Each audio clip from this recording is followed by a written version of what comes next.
Ever notice how easy it is to explain away your own mistakes? You're late because of traffic, not because you left late. The project failed because of your team, not your planning.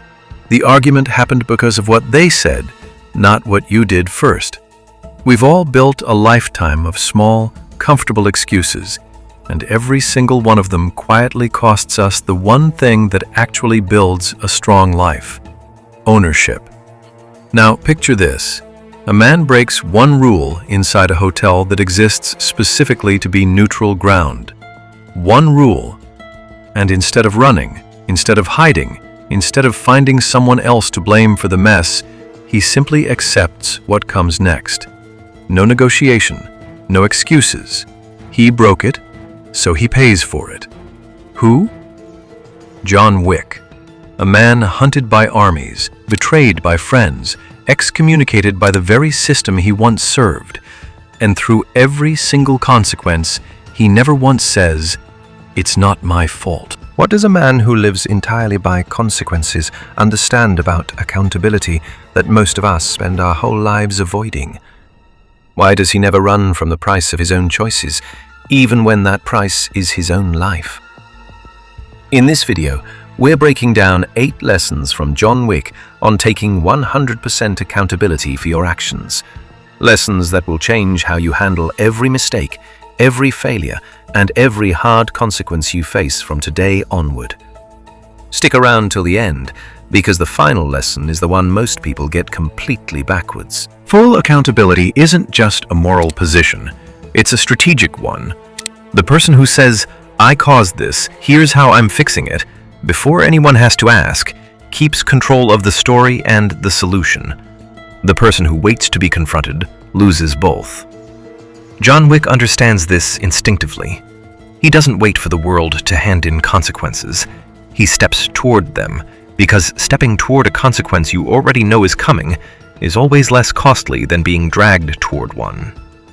Practice this the next time you make a mistake, even a small one. Before anyone brings it up, say it out loud first. "That was my error. Here's what I'm doing about it." Not after being asked, not after being caught. First. This single habit, repeated enough times, rebuilds the kind of trust that excuses can never buy. Lesson 2. No excuses, no blame. Across every film, you never once hear John Wick blame Santino, or the high table, or bad luck, or circumstances beyond his control for the position he ends up in. Even when he's manipulated, betrayed, and forced into impossible situations by other people's choices, his response is never, "This isn't my fault." His response is always about what he does next, never about who's to blame for what happened. This is one of the hardest habits to build, because blame feels good in the short term. It protects the ego, it shifts discomfort onto someone else. But blame has a hidden cost that most people never notice until years later. Every time you blame something external for your outcome, you also hand that external thing your power to change the outcome next time. If the traffic made you late, then only different traffic can make you on time. If your team made the project fail, then only a different team can make it succeed. Blame feels like protection, but it's actually a slow transfer of control away from yourself. Accountability works in the opposite direction. When you say, "I could have left earlier," or "I could have communicated the deadline more clearly," it feels worse in the moment because you're absorbing the discomfort instead of deflecting it, but it hands the power right back to you. If it was your fault, it's within your control to fix. That trade, short-term ego damage for long-term control, is the exact trade John Wick makes without hesitation every single time. Here's a simple filter to apply this week. Every time you catch yourself starting a sentence with, "The reason this happened was," followed by someone or something else's name, pause. Ask instead, what part of this was actually within my control? Even if the honest answer is only 10%, own that 10% completely, out loud, before mentioning the other 90. Lesson 3. Every action has a price. Pay it without complaint. The world of John Wick runs on an unbreakable principle.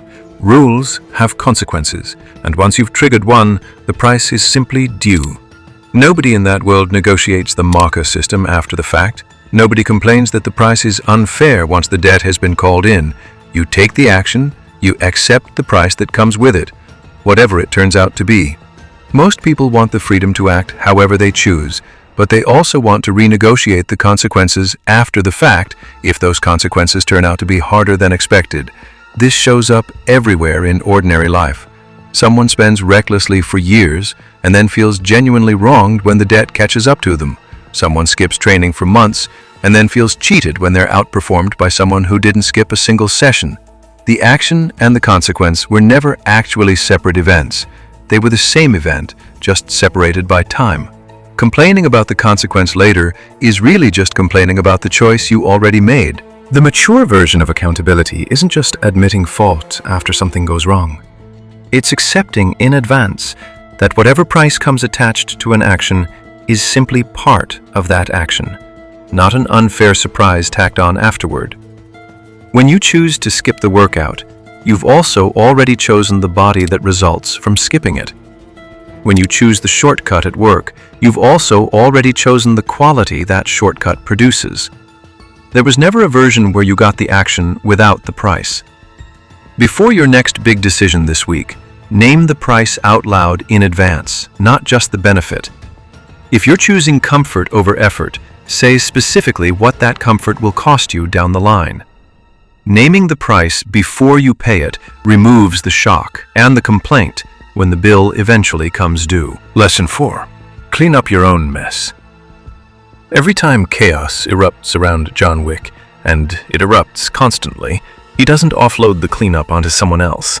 He doesn't expect the Continental staff or his allies or anyone else to absorb the fallout of decisions he made. Even when the mess is enormous, even when it costs him everything he has left, the cleanup is his responsibility, and he treats it as such without complaint. This is where accountability tends to quietly break down for most people. It's relatively easy to say, "That was my fault," out loud. It's much harder to actually do the unglamorous, exhausting work of fixing what went wrong, especially when it would be easier to let someone else handle the fallout, or to simply let the mess sit and hope it resolves itself. Verbal accountability without the follow-through of actually cleaning things up is really just a more sophisticated form of avoidance. It sounds like ownership, but it doesn't cost anything, which means it isn't real ownership at all. Real accountability always has a physical, visible cost attached to it. It looks like staying late to fix the error yourself instead of quietly hoping nobody notices.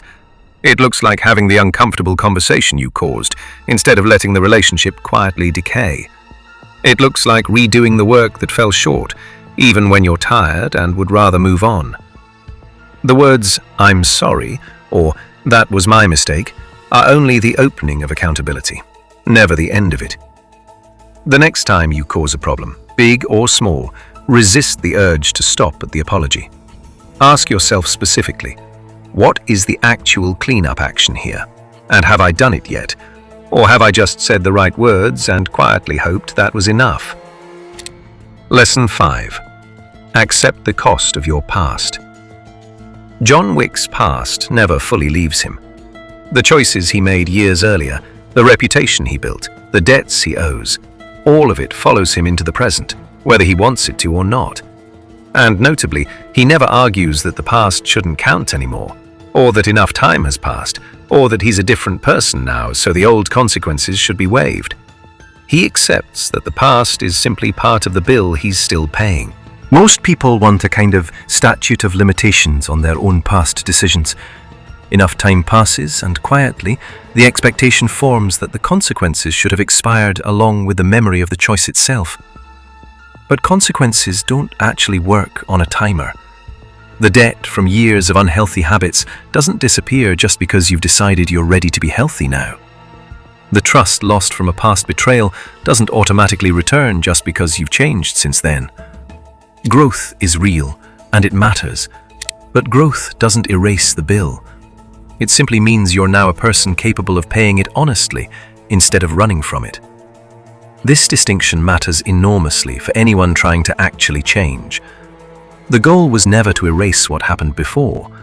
The goal is to become the kind of person who can look at the full cost of the past, accept it without resentment, and keep moving forward anyway.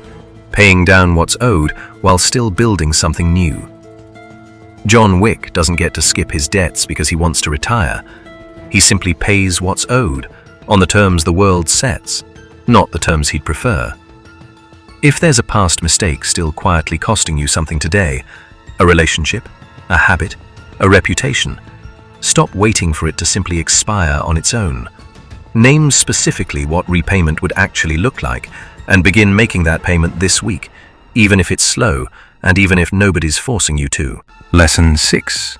Respect the rules because you chose to live by them. The Continental's rules, the High Table's code. John Wick didn't invent these systems, but he chose long ago to live within them. And because he chose them, he holds himself to them even when it would be far easier in a given moment to simply ignore them and act purely out of self-interest. Accountability for him isn't just about individual actions. It's about honoring the framework he agreed to operate inside of, even when that framework becomes inconvenient. This is a level of accountability most people never reach because it requires holding yourself to standards nobody is actively enforcing in the moment. It's relatively easy to follow a rule when someone is watching and there's an immediate consequence for breaking it. It's much harder to follow the standards you've set for yourself, showing up on time, doing quality work, keeping a promise, when nobody would even notice if you quietly let it slide just once. The real test of accountability isn't how you behave when consequences are guaranteed and immediate. It's how you behave when you could almost certainly get away with cutting the corner, and no one would ever know the difference. John Wick could break the Continental's rule and simply leave before anyone catches him. He doesn't, because the accountability was never really about getting caught. It was about the kind of person he'd decided to be, regardless of who was watching. Pick one standard you hold yourself to, and this week, deliberately test yourself in a moment where breaking it would go completely unnoticed. Keep it anyway. That single unwitnessed choice will tell you more about your actual level of accountability than any public promise ever could. Perhaps the clearest thread through every John Wick film is this: he never runs from what's coming for him. Bounty hunters, assassins, entire organized crime councils. He could disappear, hide, avoid the confrontation entirely. He doesn't. He faces every consequence directly, on his feet, dealing with it head-on, rather than delaying it or hoping it resolves without him. This is the lesson most people get backwards, because avoidance feels like safety in the moment. Delaying a hard conversation feels like relief. Ignoring a mounting problem feels like peace, for exactly as long as you can keep ignoring it. But consequences avoided don't disappear. They compound, quietly, in the background, and they're almost always more expensive by the time they finally catch up to you than they would have been if you'd faced them directly on day one.